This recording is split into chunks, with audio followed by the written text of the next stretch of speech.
After the end of World War II, the world was split into two, East and West. This marked the beginning of the era called the Cold War.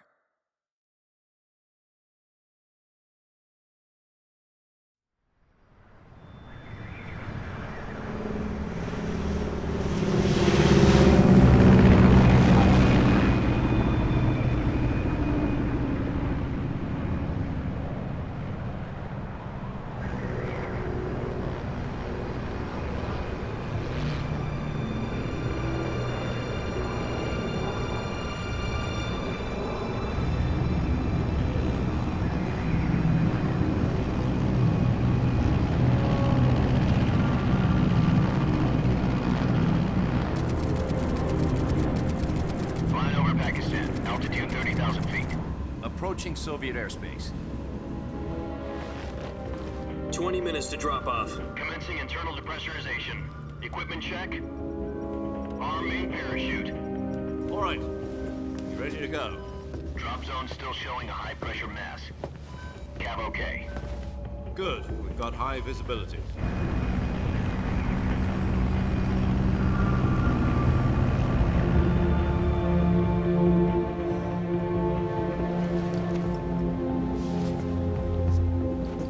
Put out that cigar. Connecting oxygen hose to interior connector. Put on your mask.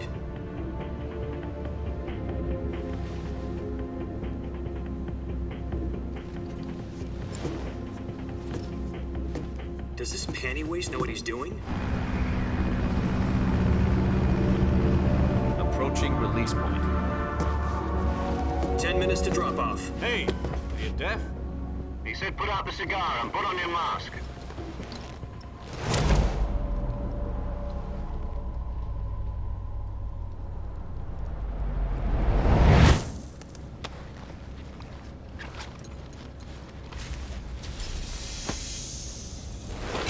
Depressurization complete. Checking oxygen supply. 6 minutes to drop off. Opening rear hatch.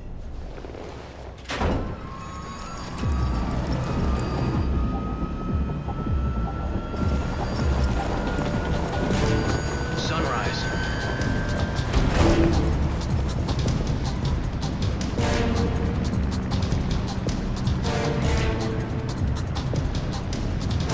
External temperature minus 46 degrees Celsius. 2 minutes to drop off. Stand up. You'll be falling at 130 miles per hour. Try not to get frostbite from the wind chill. 1 minute to drop off. Move to the rear. Activate bailout bottle. This is one for the history books. The world's first halo jump. 10 seconds to drop off. Stand by. Status okay. All green. Prepare for drop off. Countdown. 5, 4, 3, 2, 1. Spread your wings And fly. God be with you.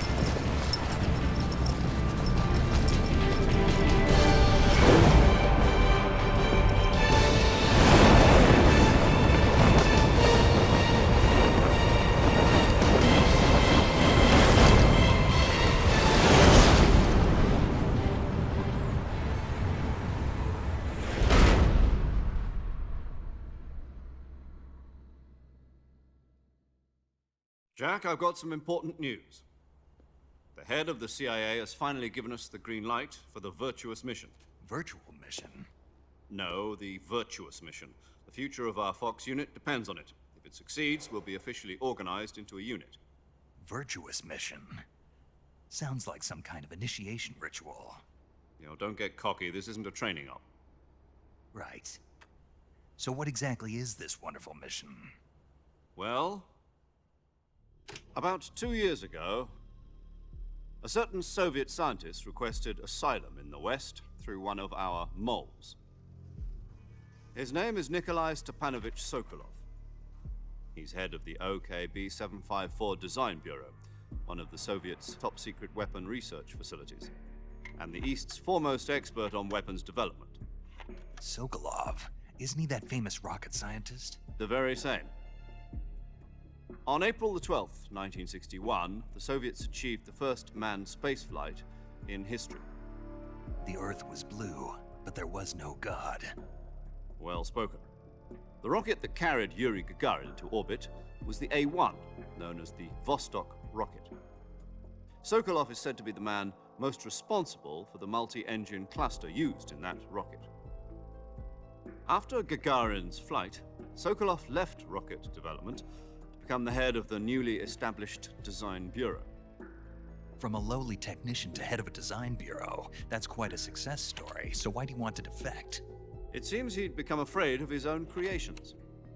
Afraid? Call it a crisis of conscience.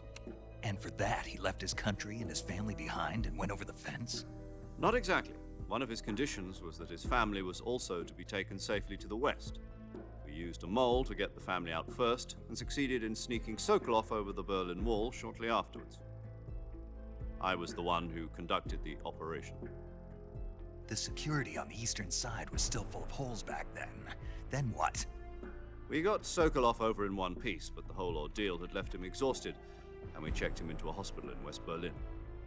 It took him 2 weeks and more than 600 miles to get from the research facility in the Soviet Union to Berlin. He was in no condition to say anything coherent. And it was only a week later that we had something much bigger on our hands. The Cuban Missile Crisis. October the 16th, 1962, President Kennedy received word that the Soviets were in the process of deploying intermediate-range ballistic missiles in Cuba. The President demanded that the Soviets dismantle and remove the missiles. At the same time, he announced a naval blockade to prevent further missile shipments from reaching Cuba. But the Soviets didn't back down, instead placing their armed forces on secondary alert. Soviet transport ships carrying missiles continued on course towards Cuba. US and Soviet forces went on alert for an all-out nuclear war. Frantic negotiations were conducted through the UN's Emergency Security Council and unofficial channels to end the hair-trigger standoff. Finally, on October the 28th, the Soviet Union agreed to remove its missiles from Cuba, and so the world avoided a nuclear holocaust. But in order to get the Soviets to pull their missiles out, we had to make a deal. You mean the one where the US agreed to remove its IRBMs from Turkey? No. The Jupiter IRBMs deployed in Turkey were obsolete, and we were going to get rid of them anyway. They had no strategic value whatsoever to either the US or the Russians. The Turkey deal was a ruse, a cover story that was fed to the other intelligence agencies around the world. So what did the Russians really want? Sokolov. They wanted us to return Sokolov. You mean the Soviets pulled out of Cuba just to get their hands on Sokolov? That's right. What the hell was he working on? At the time, we had no idea. We were running out of time. It was either give up Sokolov or risk full-scale nuclear war. In the end, we had no choice. President Kennedy gave in to Khrushchev's demand.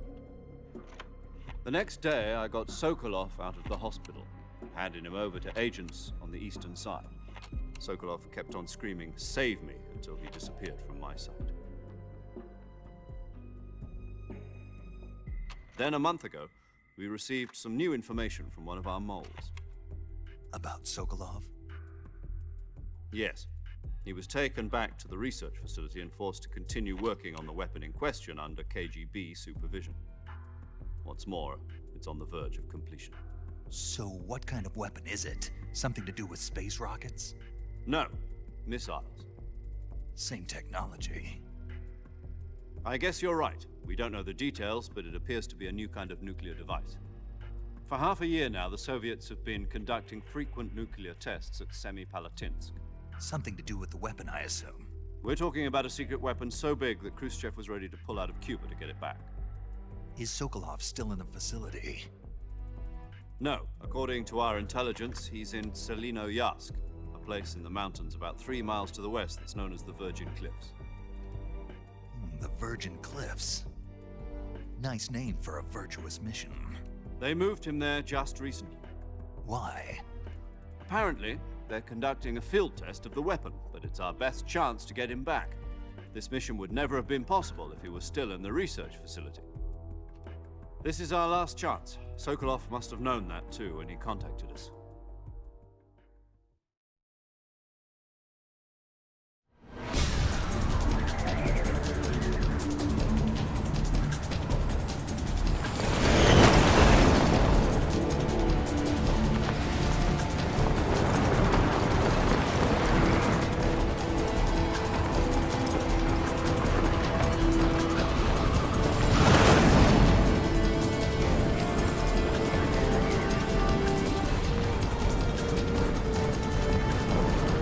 Listen up, Jack.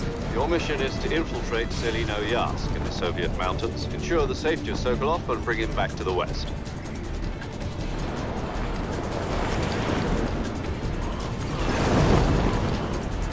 If we don't get Sokolov back before that weapon is complete, we'll be facing a major crisis. The clock is ticking.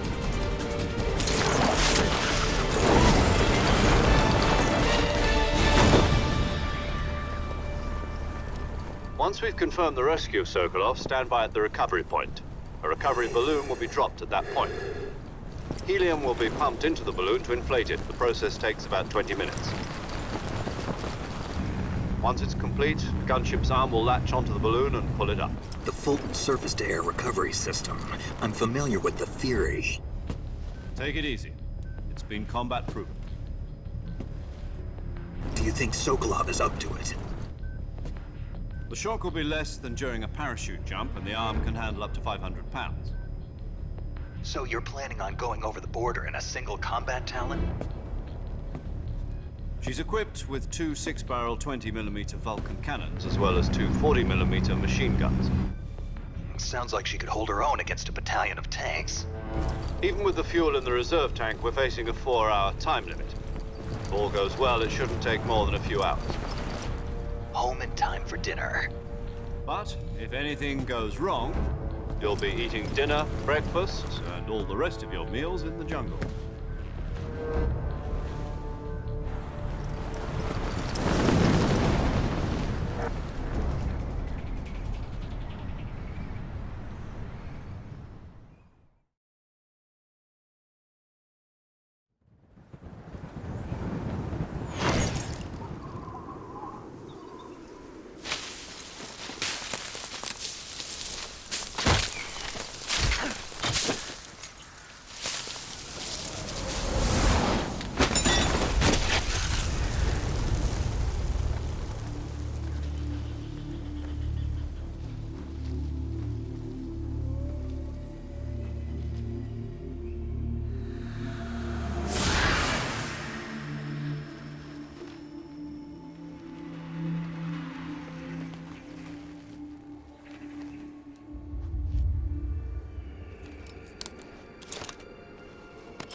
Do you copy?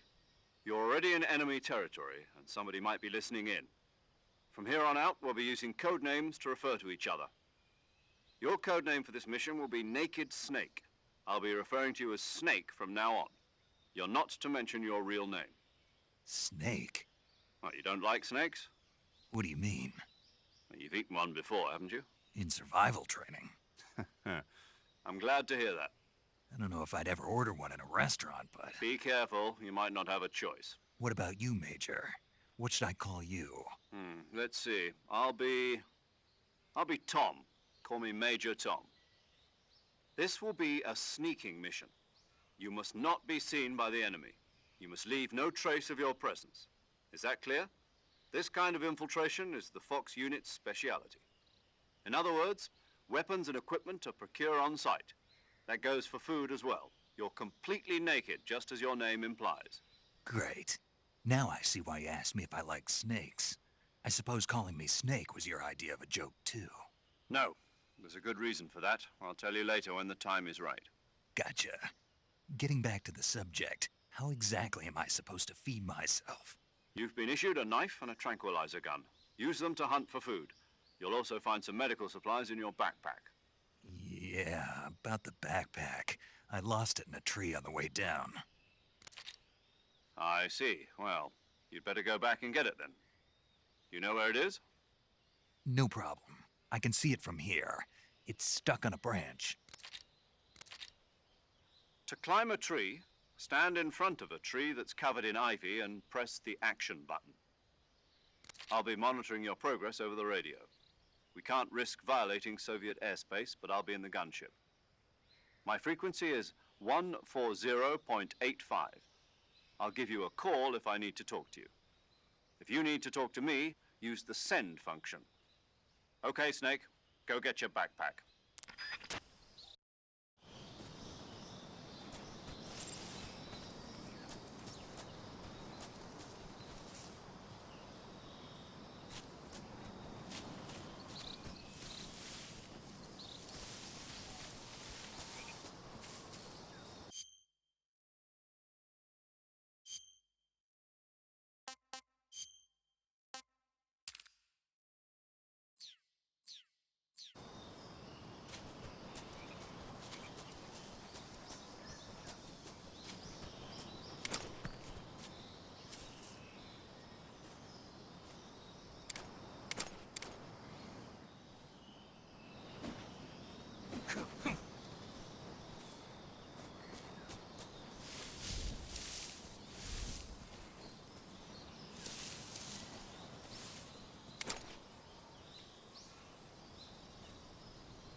I see you've retrieved your backpack, Snake. To equip a weapon, it's necessary to take it out of your backpack. In the survival viewer, choose Weapon from the backpack. Your available weapons will be displayed in a list on the screen. From that list, choose the weapon you want to equip and press the Enter button. For other equipped items, just do the same thing from Item. Got it. Use the survival viewer backpack. Yep, that's right. Survival is fundamental to this mission. After you've been out in the field for a while, your stamina will start to drop. If your stamina gets too low, it'll affect your performance. You won't be able to shoot accurately, for example, and your wounds won't heal as smoothly. Keep an eye on your stamina so you don't run out. To recover lost stamina, you can hunt for local flora and fauna. You can use either your tranquilizer gun or your knife to hunt. My only weapon is a Mark 22 Hush Puppy tranquilizer gun? That's right. It's been fitted with its own suppressor. However, the suppressor will deteriorate every time you fire. Once its durability reaches 0, the noise suppression effect will be gone. So don't get too trigger happy with it. The suppressor's durability is shown in the icon. Any weapons and equipment beyond what you're carrying now, you'll have to find as you go. I have to find my own weapons and equipment? Whose crazy idea was this anyway? Solo covert actions are standard Fox operating procedure. You can't leave any traces of your presence. No weapons, equipment, footprints, sweat, or bodily wastes. The same goes for bullets and cartridges, too. Your presence in enemy territory is already a violation of international conventions of warfare. There aren't supposed to be any American soldiers in Russia. It could spark an international incident. You can't let anyone see you. You can't let the enemy know you're there. This is a stealth mission. You're a ghost, Snake, in every sense of the word. And there'll be no rescue if you're captured. The military and US government will deny any involvement in the affair. Then I'll just have to take care of myself, huh? I'm afraid so. You've been given a fake death pill for that purpose. SIS guidelines stipulate that soldiers on covert ops like this one be issued a potassium cyanide capsule. Tape it to your body so you can take it when you need to. How generous of you. Use it if you're taken prisoner by the enemy. It'll send you into a state of false death for a short time. Fooling them into thinking that I'm really dead. So how do I come back to life? Just take the revival pill. You mean that thing they put in my tooth before the mission? That's the one. But be careful. If you remain in a state of false death for too long, nothing will be able to bring you back. Remember that. I'll keep it in mind. You said this was a solo mission, right? Right. I guess that means I can't count on any reinforcements. Correct. The mission rests entirely in your hands. A real one-man army. Relax. There's a support team ready to back you up over the radio. Who? I'll introduce them to you. This time, survival is of utmost importance. The first member of the support team will be in charge of monitoring your physical condition, acting as a medic, so to speak, as well as recording your mission data. She's a member of Fox as well, and she's here on the gunship with me. She? Hello, Snake. I'm paramedic. Nice to meet you. Paramedic. As in a medic who comes in by parachute. Aren't you going to tell me your real name? Are you going to tell me yours, Mr. Snake? My name, huh? It's John Doe. And they call you Jack for short. You're a regular Captain Nemo. A name means nothing on the battlefield. After a week, no one has a name. What's your name? Jane Doe. Very funny. I wasn't joking, but I'll tell you my name only if you manage to make it back alive. My frequency is 145.73. She's also in charge of recording your mission data. Whenever you want to save, send a message over the reserved save frequency, 140.96. So saving lets me record my mission data. That's right. It also records the state of your health. Good to know. There's one more person I want to introduce you to, Snake. Huh? Speaking of snakes, you remember the boss, don't you? A legendary soldier and your mentor. Actually, it was the boss that got the DCI's authorization in the first place. She's going to be serving as Fox's mission advisor. The boss is? She also helped me plan this mission. She and I were at SAS together. Jack, is that you? How many years has it been? Boss? That's right. It's me. Oh. Talk to me. Let me hear your voice. It's been 5 years, 72 days, and 18 hours. You've lost weight. You can tell just by the sound of my voice. Of course I can. I know all about you. Really? Well, I don't know anything about you. What's that supposed to mean? Why'd you disappear on me all of a sudden? I was on a top-secret mission. You didn't need me anymore. But there were still so many things I wanted you to teach me. No, I taught you everything you needed to know about fighting techniques. I taught you all I could. The rest you needed to learn on your own. Techniques, sure. But what about how to think like a soldier? How to think like a soldier? I can't teach you that. A soldier needs to be strong in spirit, body, and technique. And the only thing you can learn from someone else is technique. In fact, technique doesn't even matter. What's most important is spirit. Spirit and body are like two sides of a single coin.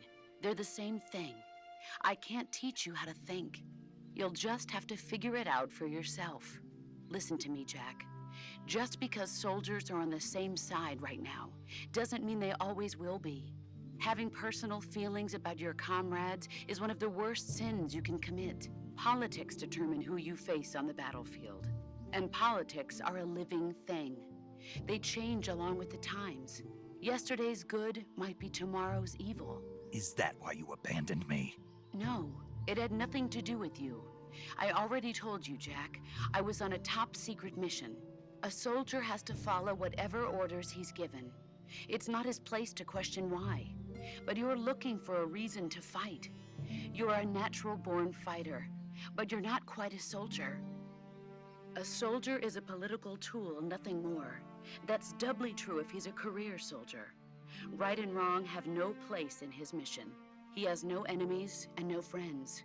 Only the mission. You follow the orders you're given. That's what being a soldier is.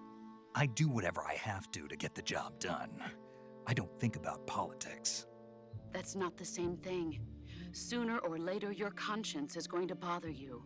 In the end, you have to choose whether you're going to live as a soldier or just another man with a gun.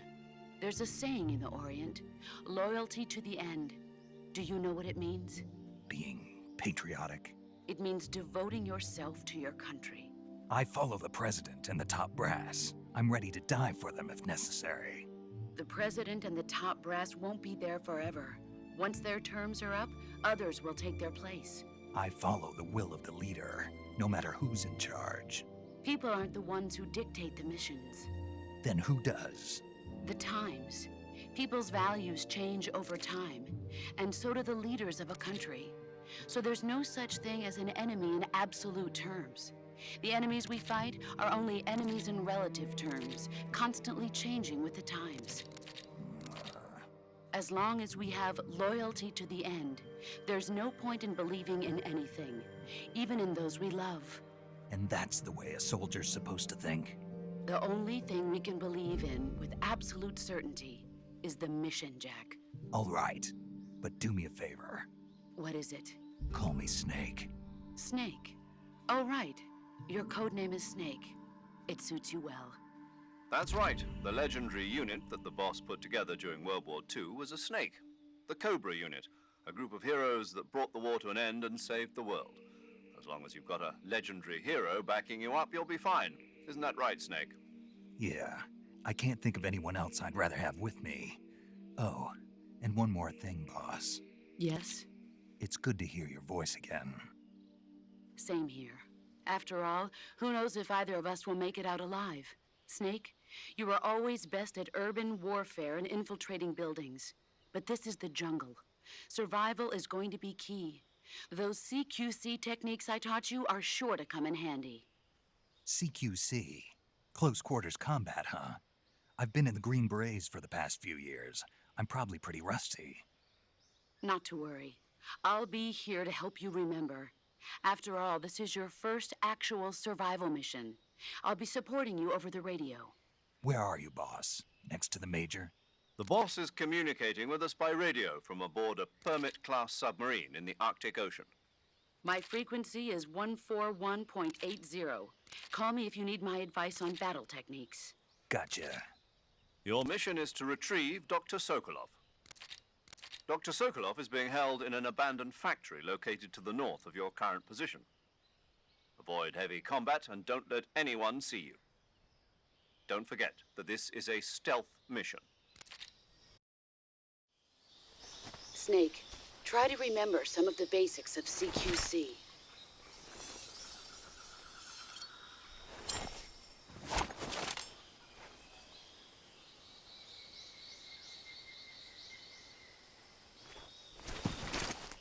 Commencing virtuous mission now.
Snake, do you see any tufts of grass?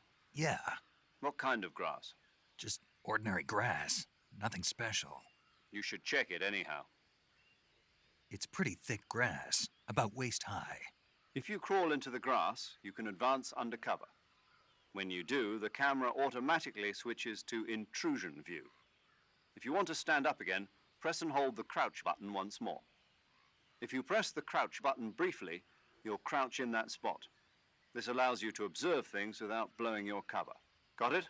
Yeah, but But what? was that the only reason? What do you mean? You had me check it just so you could tell me that? That's right. Pretty useful, huh? Right. Shall we carry on? By all means. Even when hidden in grass, if you make a noise, your enemies will locate you. When enemies are nearby, move with slight movements of the movement stick. That way you can proceed with minimal disturbance.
Snake, what happened? Snake! Snake!